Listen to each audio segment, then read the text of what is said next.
நமது இறை சாதனை மார்க்கத்தின் சார்பாக வாழ்க வளமுடன் என வாழ்த்தி வரவேற்று இந்த தெய்வீக நன்னாளிலே நம்ம எல்லாம் வாழ்த்தி ஒரு சிறப்பான ஒரு சிந்தனை உரையை வழங்குமாறு ஐயா அவர்களை அன்போடு கேட்டுக்கொள்கின்றோம். வாழ்க வளமுடன், வாழ்க வளமுடன்.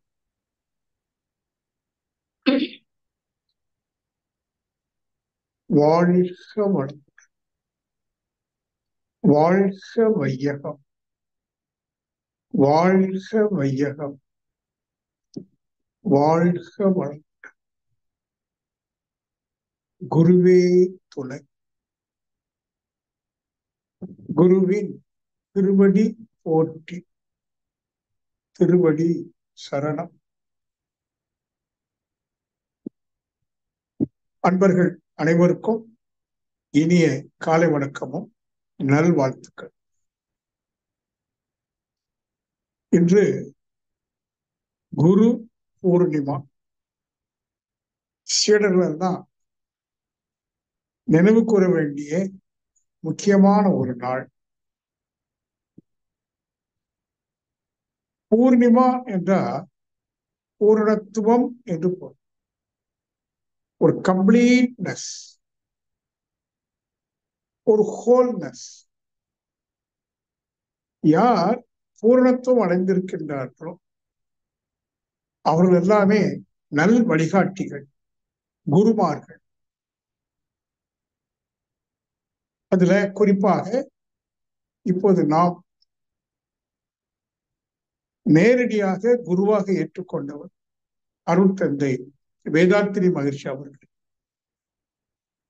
அவருக்கு முன்பும் எத்தனையோ மகான்கள் அறிவிலே முழுமை பெற்று குருஸ்தானத்தில் அமர்ந்து பல சீடர்களுக்கு வழிகாட்டி இருக்கின்றார். அந்த வகையில் அருட்தந்தை வேதாத்திரி மகரிஷி அவர்கள் நம்மை போன்ற லட்சக்கணக்கான மக்களுக்கு உலகம் முழுவதும் அருள் தொண்டாற்றி மனிதர்களை உருவாக்கி இருக்கின்றார். அப்போ இந்த நல்ல நாளிலே நமது குரு மகான் நினைவு கூறி அவருக்கு நன்றி கலந்த மரியாதை, வணக்கம் செலுத்த வேண்டும், காணிக்கை செலுத்த வேண்டும்.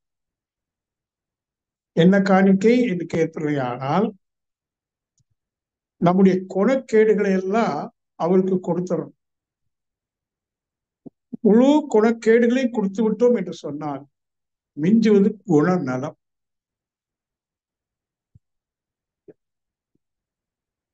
அந்த குணநலம் அடைந்து ஒவ்வொரு சீடனும் ஒரு குருவாக தன்னை உயர்த்திக் கொள்ளும். எந்த சீடன் தன்னை குருவாக உயர்த்திக் கொள்கிறானோ அவன் தன்னுடைய குருவுக்கு காணிக்கை செலுத்துகிறான். என்ன காணிக்கை? தொடர்ந்து அருள் பணி ஆற்றுகிற காணிக்கை.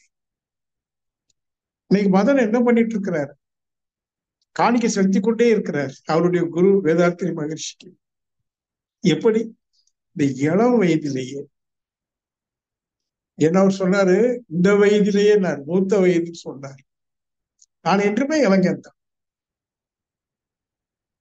நான் மதனை அடிக்கடி நினைச்சுக்குவேன். ஏன்னா ஒரு இளைஞன் எக்குணத்தை எவ்வுயிரை நான் மதனை நினைக்கிற போது அந்த இளமை எனக்கு கிடைக்குது.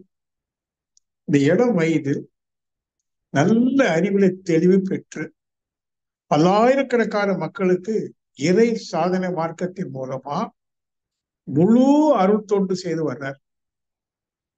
நான் அவருக்கு நிச்சயமா நன்றி சொல்லும், பாராட்டணும். குரு பூர்ணிமா அன்று ஒரு சீடனை நான் நினைத்து பார்க்கிறேன் என்று சொன்னால், இந்த சீடன் மதன் இறை மதனாக தன்னை உயர்த்தி கொண்டு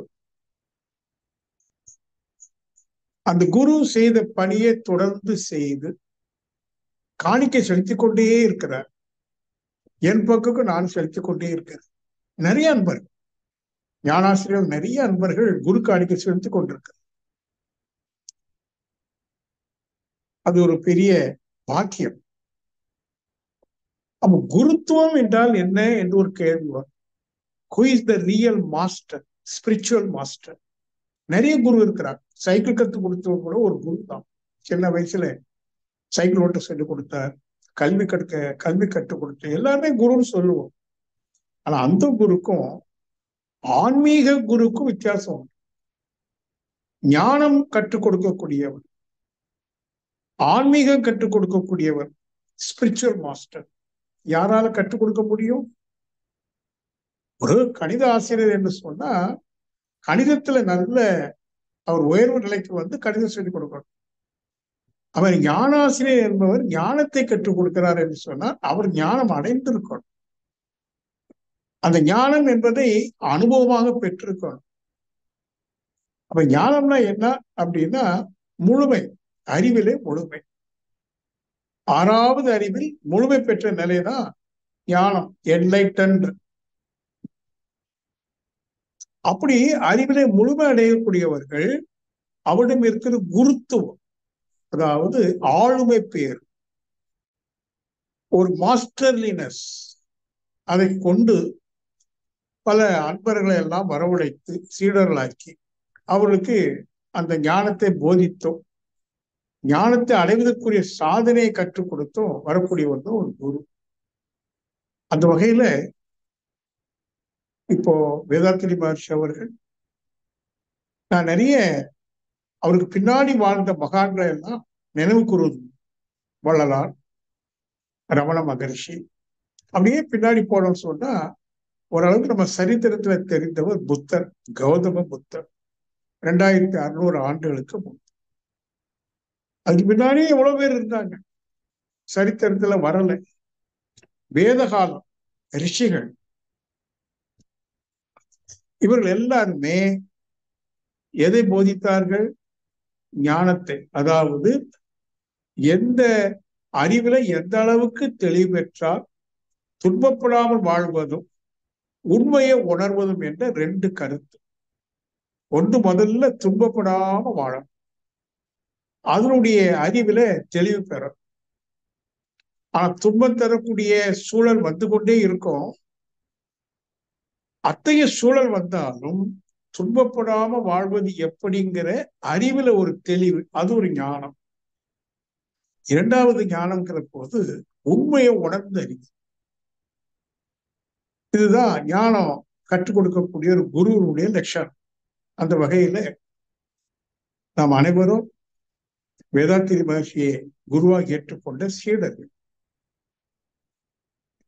இந்த சீடர்கள் என்று சொல்லும் போது அது ஆங்கிலத்துல டிசைபிள்ஸ் என்று சொல்வார், பக்தர்களை டிவோட்டீஸ் என்று சொல்வார். அது வேற, இது வேற. டிவோட்டீஸ் வேற, டிசைபிள் வேற.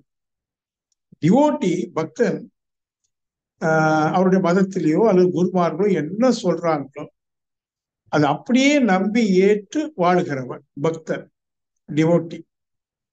ஆனா ஒரு டிசைபிள் அப்படி இல்லை. மாஸ்டர் என்ன கற்றுக் கொடுக்கிறாரோ அதை முழுமையாக கற்று சுயமாக சிந்தித்து அறிவிலே தெளிப்பெறக்கூடிய அளவுக்கு ஒரு ஒழுக்க ரீதியில வாழக்கூடியவன் டிசைபிள். இந்த டிசைபிள்ங்கிற வார்த்தை கூட டிசிப்ளின் என்கிற வார்த்தையிலிருந்து வந்தது. டிசிப்ளின்னா ஒழுக்கம். எதை ஒழுகுறான்? குரு என்ன சொல்லி கொடுத்தாரோ அதை முழுமையாக கற்று சிந்தித்து அதுல பயிற்சி எடுத்து அந்த ஒழுகுதல்ல கொஞ்சம் கூட தவறாம ஒழுகி வராம பாருங்க, டிசைபிள். அவன் தான் சீடன். அவன் நல்ல நாள்ல நாம நம்முடைய குருக்கு என்ன சொல்லணும்? ஐயா, நான் ஒரு நல்ல சீடனா உங்களுக்கு இருப்பேன்னு சொன்னா போறாது, வாழ்ந்து காட்ட. அப்படி வாழ்ந்து காட்டினால் ஒரு நாள் சீடராகி நாம் அனைவரும் அந்த குருஸ்தானத்தில் அமரும். எப்படி இன்று மதன் அமர்ந்திருக்கின்றாரோ இளம் வயது, அதுபோல ஒவ்வொருவரும் அமர முடியும், அமர வேண்டும். அதான் ஆசிரம தர்மத்தினுடைய லட்சணம். பண்டைய காலத்துல வர்ண ஆசிரம தர்மம்னு இருந்தது. ஆசிரம தர்மம் என்று சொன்னா வாழுகிற காலத்தை அந்தந்த வயதுக்கு ஏற்றவாறு பகுத்து கொடுத்தாங்க. சிறு வயதுல அந்த இளமை நோன்பு, பிரம்மச்சரியம் என்று சொன்ன அந்த காலகட்டத்துல எல்லா விதமான கல்வியும் தொழில் கல்வி, கணிதம், மொழி கல்வி, ஏன் ஆன்மீக கல்வியை கூட அந்த 22 வயதுக்குள்ள குருகுலத்துல கற்றுக் கொடுத்தாங்க. அந்த காலகட்டத்துல அறத்தையும் கற்றுக் கொடுத்து அறம் நின்று பொருளீட்டுகிற ஒரு கலையை கற்றுக் கொடுத்து பிறகு அவன் 2வது வாழும் கட்டத்துக்கு போறான், இல்லற வாழ், கிரகஸ்தம். ஏன்னா அறம் நின்று பொருளீட்டி இல்லறம் காத்து இன்பமாக வாழுகிற ஒரு நெறி காலம். பிறகு 3வது வனப்பிரஸ்தம். அதாவது இளமை காலத்துல அறம் கற்றுக்கொண்டான், நல்ல ஒழுக்கம்லாம் கற்றுக்கொண்டு பொருளீட்டு இல்லறத்துல வாழ்ந்து கொண்டிருக்கிற மனிதன் ஆன்மீகத்துல முழுமை அடையணும் அப்படிங்கும் போது, 6வது அறிவுல முழுமை அடையணும், இயற்கை ரகசியங்களை புரிந்து கொள்ளுங்கிற போது வனம்னா காடு, அங்குதான் மகான்கள் இருப்பார், ஞானிகள். அங்கு சென்று சென்று சென்று கொஞ்சம் கொஞ்சமா அந்த கலையை கற்று ஒரு கட்டத்துல 6வது அறிவுல முழுமை அடையும். 50 வயது 55 வயசு ஆயிடும். பிறகு குடும்ப பொறுப்புகளை எல்லாம் மகனிடம் ஒப்படைத்து விட்டு இவர் சந்நியாசம் என்கிற நிலைக்கு வருகிறார். சந்நியாசம்னா வேற ஒண்ணும் இல்லை, இதுவரைக்கும் குடும்பத்திற்காக வாழ்ந்தேன், இன்றைக்கு இந்த சமுதாயத்துக்காக உலகத்துக்காக வாழ்கிறேன்னு சொல்லி மன அளவுல துறவு கொண்டு தான் உணர்ந்து அறிந்த இயற்கை ரகசியங்களை, வாழ்க்கை தத்துவங்களை பிறருக்கு போதிப்பது, கற்றுக் கொடுப்பது இடத்துக்கு வரணும். இப்ப பாருங்க, அந்த பொறுப்பை இவர் எடுக்கிறார். இவருடைய குரு இவருக்கு எப்படி எல்லாம் கற்றுக் கொடுத்தாரோ, இப்ப குரு வயதாகி போச்சு, போயிட்டார். அவருக்கு இடத்துல யாராவது இருக்கணுமே அப்படின்னா இவரு போய் இருக்கணும். சந்நியாசம். சந்நியாசம்னா வேற ஒண்ணும் இல்லை, இதுவரைக்கும் ஒரு 4 பேர் தான் என் குடும்பம்னு இருந்தவருக்கு உலகமே அவருடைய குடும்பம். அப்ப பெரிய குடும்பஸ்தன் தான் சன்னியாசி. ஏன்னா அவனுக்கு புதிய பொறுப்பு என்னன்னா எல்லா மக்களுக்கும் இந்த கலை போய் சேரணும் அப்படின்னு ஒரு இடத்துல வந்து உட்கார்ந்து. ஆனா இப்போ இல்லற வாழ்க்கையில் இருந்து கொண்டே வனப்பிரஸ்தமும் புரிந்து கொண்டே சந்நியாசமும் செய்து கொண்டிருக்கிற தம்பி தான் மதன். நான் எப்படி பாராட்டாம இருக்க முடியும்? குருவை நினைவு கூறுகிற அந்த நல்ல நாளில் ஒரு நல்ல சீடனையும் குருவாகவே நினைவு கூறக்கூடிய ஒரு நிலை மனசுல பட்டுச்சு. நண்பர்களே, நீங்கள் ஒவ்வொருவரும் இன்னும் நல்ல இந்த கதையை கற்று உங்களுடைய உண்மைத்தன்மையை உணர்ந்து அந்த இறைநிலையை உணர்ந்து 6வது அறிவிலை தெளிவு பெற்று வரக்கூடிய அளவுக்கு உங்களுடைய வனப்பிரஸ்தம் அமையும். இப்போ நம்ம தம்பி மதன் வந்து அந்த அவினாசி பக்கத்துல ஒரு ஊர்ல அவர் ஒரு ஆசிரமம் அமைச்சிருக்கார். ஏன் பங்குக்கு கோயம்புத்தூர்ல வேதாந்தி மகர்ஷி ஆன்மீக கிராமம் உருவாக்கிக்கிட்டு இருக்கோம், அமைக்கிறோம். ஆங்காங்கே தமிழ்நாட்டுல நிறைய இடங்கள், ஒரு 100 இடங்கள்ல கூட இந்த மாதிரி ஆசிரமம் அமையலாம். நீங்க எல்லாரும் இந்த மாதிரி இடத்துக்கு வருகை புரிந்து 3 நாள் 10 நாள் தங்கி வனப்பிரஸ்தத்தை சரியா செய்து குறுகிய காலத்துல அந்த தன்னை உணரக்கூடிய ஒரு பாக்கியத்தை பெற்று நீங்கள் உங்களை குருவாக்கி கொண்டு நீங்க போய் ஒரு இடத்துல ஒரு ஆசிரமம் அமைச்சு செய்யணும். மகிழ்ச்சி அந்த காலத்துல என்ன சொன்னாங்க, நான் உங்க எல்லாத்தையும் ஆசிரியர் ஆக்குறேன் அருள்நிதி, நீங்க உங்களை ஆசிரியராக உயர்த்தி கொண்டு உங்க வீட்டு வெளியில திண்ணையில, வீட்டு திண்ணையில ஒரு 4 பேருக்கு பயிற்சி செஞ்சு கொடு. ஒவ்வொரு வீடும் கலையின் விளக்கமாக மாறணும்னு பாரதி சொல்றாங்க. வீடுதோறும் கலையின் விளக்கம். ஒவ்வொரு வீடும் என்ன கலை? ஆன்மீகம் கற்றுக் கொடுக்கிற கலை. செய்யலாமே. இன்னைக்கு ஒரு நடன ஆசிரியர் இருக்கிறார், டான்ஸ் மாஸ்டர். அவங்க வீட்டு மாடியிலேயே ஷெட்டு போட்டு மொட்டை மாடியில குழந்தைகளுக்கு எல்லாம் டான்ஸ் சொல்லி கொடுக்குறாங்க. அவங்க என்ன கற்றுக் கொடுத்தாங்களோ அந்த கலையை, எந்த கற்றுக்கொண்ட கலையை பிறருக்கு கற்றுக் கொடுக்குறாங்க. அது வாய்ப்பாட்டு, வீணை. இன்னொருத்தர் சிலம்பு சொல்லி கொடுக்குற ஒரு சின்ன களத்துல. அதுக்கு அர்த்தம், தான் கற்றுக்கொண்ட கலையை பிறருக்கு கற்றுக் கொடுக்க வேண்டும் என்கிற பொறுப்பு. அவங்க எல்லாம் மாஸ்டரா மாறினாங்க, பிறருக்கு வழிகாட்டியா மாறினாங்க. அப்படி வாழையடி வாழையாக சீடர்கள் எல்லாம் குருவாக மாறி தனக்கு வந்த சீடர்களை குருவாக ஆக்கக்கூடிய அளவுக்கு கற்றுக் கொடுத்து, இந்த இந்திய நாட்டுலதான் இந்த தர்மம், ஆசிரம தர்மம் அந்த காலத்துல இருந்தது. இப்ப மீண்டும் உருவாக்க வேண்டும் என்கிற எண்ணம் தான். அதுல இப்ப அவர் மதனும் உருவாக்கிட்டார். அதுக்கு வேண்டிய வேலையெல்லாம் இந்த இயற்கை செய்யும். ஒரே கொடைக்கு கீழே இருப்பதற்கு பதில் பல கொடைகளை விரும்புமே, பல கொடைகள், பல வண்ண கொடைகள். எல்லாம் பிளாக்கா இருக்கணும்னு அவசியம் இல்லை. இப்ப லேட்டஸ்டா நீங்க பார்த்துருப்பீங்க, அம்பர்லாஸ்ல டிஃப்ரெண்ட் கலர்ஸ் அழகா இருக்கு. அதுல டெக்னிக்ஸ் பட்டணத்துல ஷல்லுன்னு மேல போகும். அப்ப நம்முடைய குருக்கு குரு இருந்த காலத்துல அவர் சொல்லிக் கொடுத்ததை வேதத்தின் மீது இன்னும் வேறொரு கோணத்துல சொல்லிக் கொடுக்கிறார். அப்படிதானே?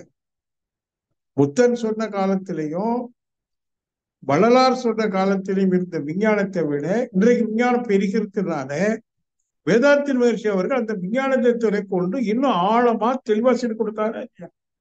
சரி, இப்ப அவருக்கு நாம செய்யல, அவர் போயிட்டாரு.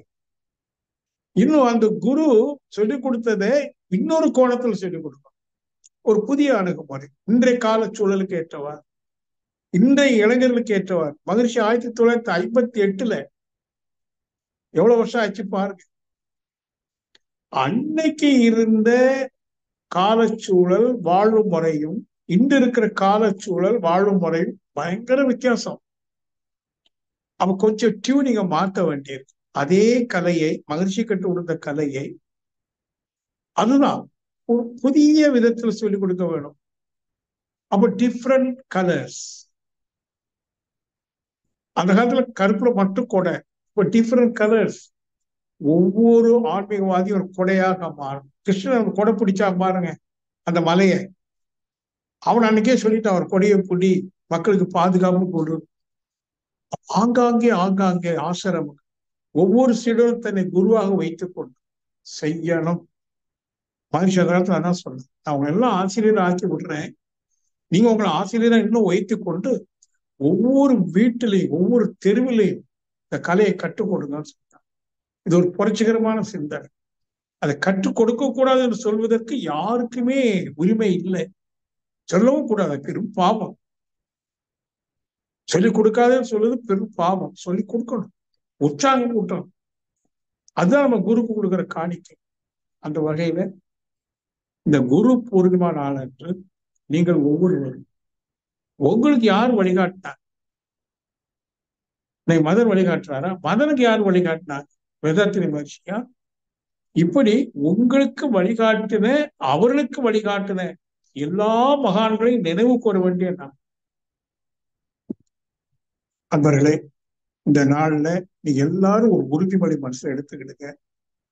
குருவை நினைத்து நீங்க எனக்கு கற்றுக் கொடுத்ததை நான் இன்னையில இருந்து விடாம அதிகாலையில எழுந்து உடற்பயிற்சி, காயக்கல்பா, ஜீவகாந்த பெருக்கம், தியானம், பகல்ல ஏதோ ஒரு நேரத்துல தற்சோதனை, இத்தனையும் பயிற்சியா பண்றதும் நீங்க கற்றுக் கொடுத்த பிரம்மஞான பாடத்தை மீண்டும் மீண்டும் கேட்டு படித்து ஆய்ந்து தெளிந்து நான் என்னை ஞானியாக வைத்துக் கொள்வேன் என்று மானசீகமா அவருக்கு ஒரு உறுதிமொழி கொடுக்கணும். நீங்க கொடுத்தா போறாது, செய்யணும், மிஸ் பண்ணாம செய்யணும். அப்ப நீங்க உங்களை குருவா வைத்தீங்க. ஒரு நாள் அந்த ஞானம் கிடைக்கிது, உங்களுக்குள்ள அந்த ஞானம் கிடைக்கிது, ஒரு ஆசிரமம் அமைங்க, கற்றுக்கொடு. இதுதான் நாம அவருக்கு செய்யக்கூடிய காணிக்கை என்று சொல்லி, அன்பர்களே, குரு மகான்களை, அதாவது ஞானிகளை, எத்தனையோ ஞானிகள் இருக்காங்க, அவங்கள தினமும் ஒரு நேரமா ஒரு 2 நிமிடம் அவருடைய உருவத்தை நினைவு கூறி, சிலவங்களுக்கு உருவம் தெரியாது. இப்போ புத்தனுக்கு உருவம் போட்டிருக்காங்க, இயேசுக்கு போட்டிருக்காங்கன்னா அது ரியல் உருவம் அல்ல, ஒரு கற்பனையில வரைந்த படம். இருந்தாலும் புத்தா அப்படின்னு நினைச்சீங்கன்னா போதும். அந்த நினைவு இருக்கு பாருங்க. சித்தர்கள், எத்தனை சித்தர்கள் நாம பார்த்திருக்கோம் இல்ல? சித்தர்கள், யோகிகள், ரிஷிகள், ஞானிகள், மொத்தத்துல அவங்க எல்லாம் அப்படியே நினைவு கூறினாலேயே போதும். தவ நிலையிலிருந்து நினைவு கூறுனா ஒரு லிங்க் கிடைக்கும். ஏன்னா அவருடைய உடல் தான் அழிஞ்சிருக்க தவிர அவருடைய தவ ஆற்றல், சிந்தனைக்குரிய உயர்ந்த கருத்துக்கள் எல்லாம் வான்காந்த களத்துல அவருடைய ஆன்ம துகள்களோட பதிவாகி அது காந்த புள்ளியாக காந்த களத்துல இருக்கு. அது மேக்னெட்டிக் டொமைன்ஸ் என்று சொல்லுவோம். காந்த களத்துல இருக்கு. நாம நினைவு கூறும்போது என்ன ஆகிடும், நம்முடைய காந்த களம் அதோட இணைத்து கொள்ளும், லிங்க்னு சொல்லுவோம். அப்புறம் அவங்கள நன்றியுணர்வோடு வணங்கி ஆவாகனம் செய்ய, உயிர்கல்பு பெற செய்ய.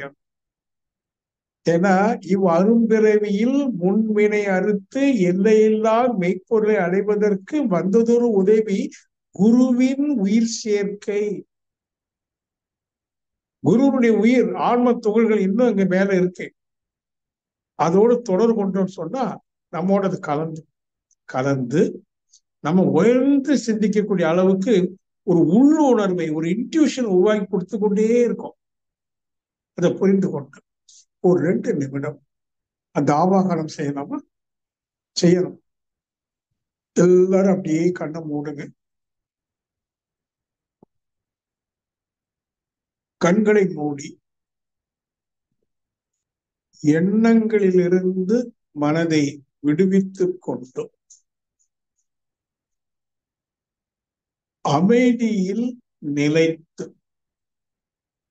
இப்போ உங்க கண்ணுல ஒரு இருள் படலம் தெரியும்.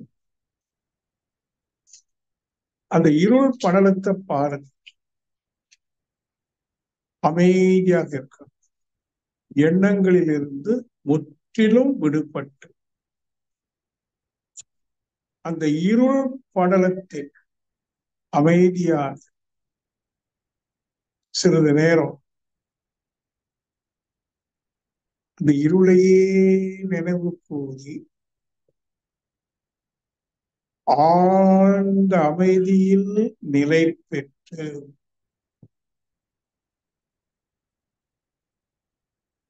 அருட்தந்தை வேதாத்ரி மகர்ஷி அவர்களை பார்த்து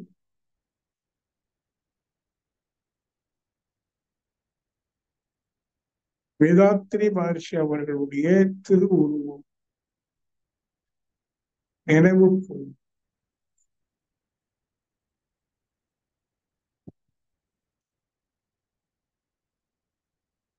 நன்றி உணர்வோடு வணங்கி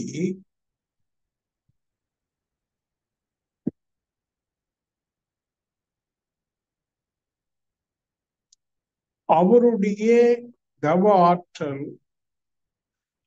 சிந்தனைக்குரிய உயர்ந்த கருத்துக்கள், ஆன்ம துகள்கள் நம்மோடு இணைவதாக, உயிர்கலப்பு பெறுவதாக ஆவாகனம் செய்து அப்படியே உள்ள வாங்குங்க.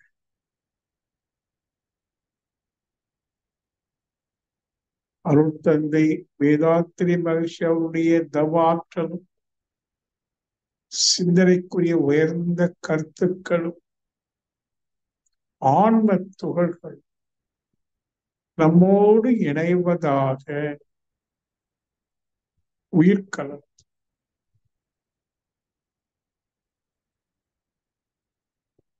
இதுகாரும் வாழ்ந்து முடிந்த சித்தர் பெருமக்கள், யோகிகள், ரிஷிகள், வள்ளலார், ரமணர், புத்தர், இயேசு,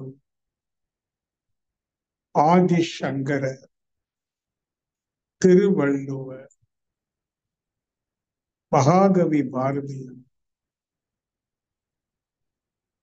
ரஜனீஷ், இன்னும் எத்தனையோ மக்கள், ஞானிகள், அவர்களெல்லாம் நினைவு கூறும் வகையிலே சக்தி களத்திலே விரிந்து நின்று, அவருடைய ஆன்மாவெல்லாம் சக்தி களத்துல இருக்கு. சக்தி களமாக விரிந்து நின்று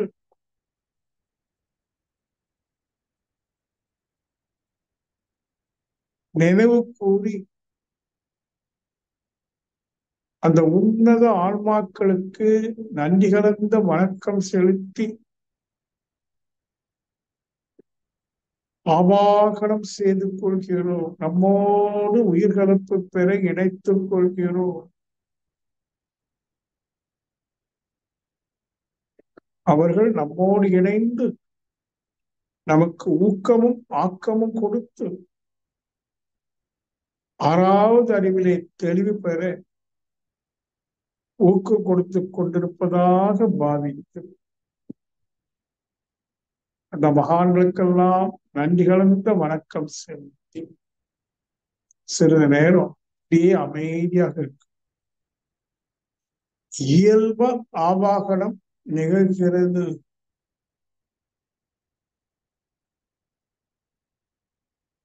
உயிர்கலப்பு நிகழ்கிறது.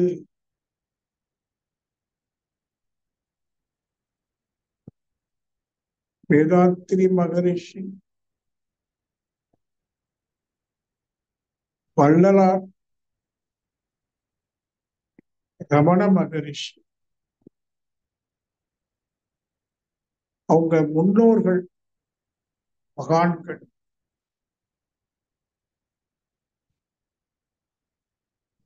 நமது உடலிலே உயிரிலே அருள் பேராற்றோடு கலந்து மகான்களுடைய ஆன்மத் துகள்கள் அலையலையாக உடலிலும் உயிரிலும் பாய்ந்து நிரம்பி நின்று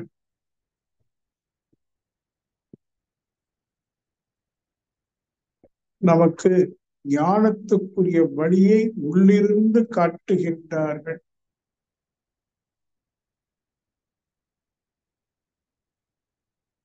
நமது உயிரிலேயே கலந்து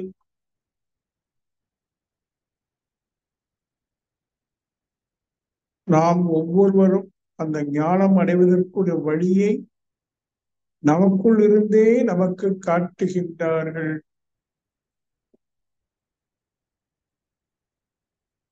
மீண்டும் அவர்களுக்கெல்லாம் வணக்கம் செலுத்தி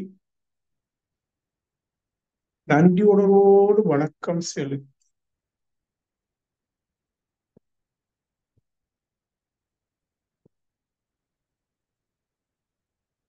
நிறைவு செய்கிறோம்.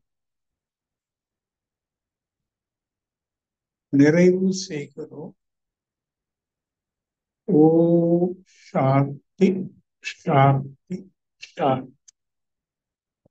உங்கள் ஒவ்வொருவருக்கும் உங்கள் குடும்பத்தாருக்கு வாழ்த்து கூறி நீங்கள் ஒவ்வொருவரும் உங்கள் குடும்ப உறுப்பினர்கள் வாழ்வில எல்லா வளங்களும் பெற்று பல்லாண்டு பல்லாண்டு இனிதே வாழ்க வாழ்க வாழ்க வாழ்க வளமுடன் வாழ்த்தி நிறைவு செய்கிறேன். வாழ்க.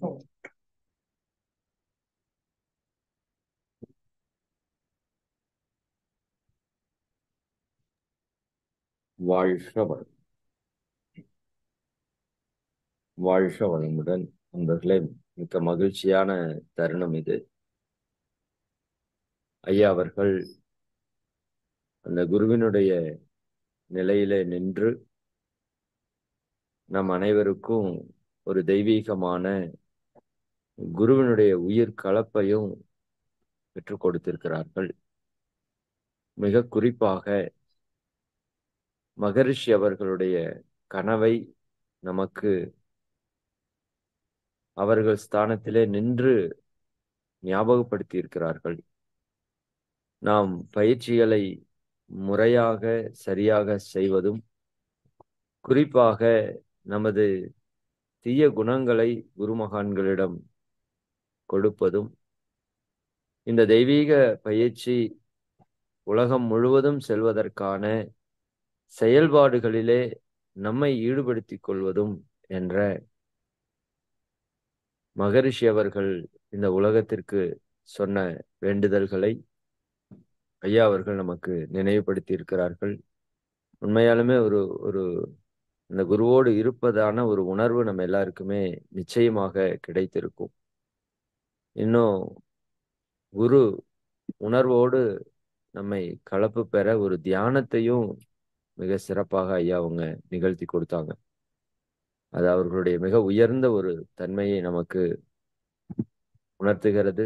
நாமும் ஐயா அவர்களைப் போல, மகரிஷி அவர்களைப் போல இந்த உலகத்திற்கு சேவை செய்ய வேண்டும் என்பதையும் நமக்கு உணர்த்தி இருக்கிறார்கள் என்றுதான் சொல்லணும். அந்த விதத்திலே ஐயா அவர்கள் சொன்ன அத்துணை வாழ்த்துக்களையும் நாம் பெற்றுக்கொண்டு, அவர்கள் கூறிய அந்த வழியிலே நின்று, நாம் ஒவ்வொருவரும் மிகச்சிறந்த சீடராக அந்த டிசிப்ளின் அப்படிங்கிறத ஐயா ஞாபகப்படுத்தினாங்க.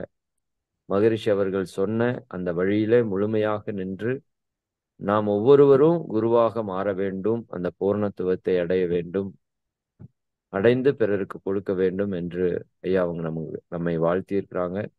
ரொம்ப ரொம்ப நன்றிங்கய்யா. உண்மையாலுமே இது ஒரு புனிதமான நல்ல தினத்திலே ஒரு உயர்ந்த ஆன்மானுடைய வாழ்த்தை நாங்கள் பெற்றிருக்கிறோம். மிக்க மகிழ்ச்சி. இப்ப நாம் அனைவரும் இணைந்து ஐயா உங்களை வாழ்த்தி மகிழ்வோம். ஞான ரிஷி ஏ.எஸ். ராதாகிருஷ்ணன் ஐயா அவர்கள் வாழ்க வளமுடன். ஞான ரிஷி ஏ.எஸ். ராதாகிருஷ்ணன் ஐயா அவர்கள் வாழ்க வளமுடன். ஞான ரிஷி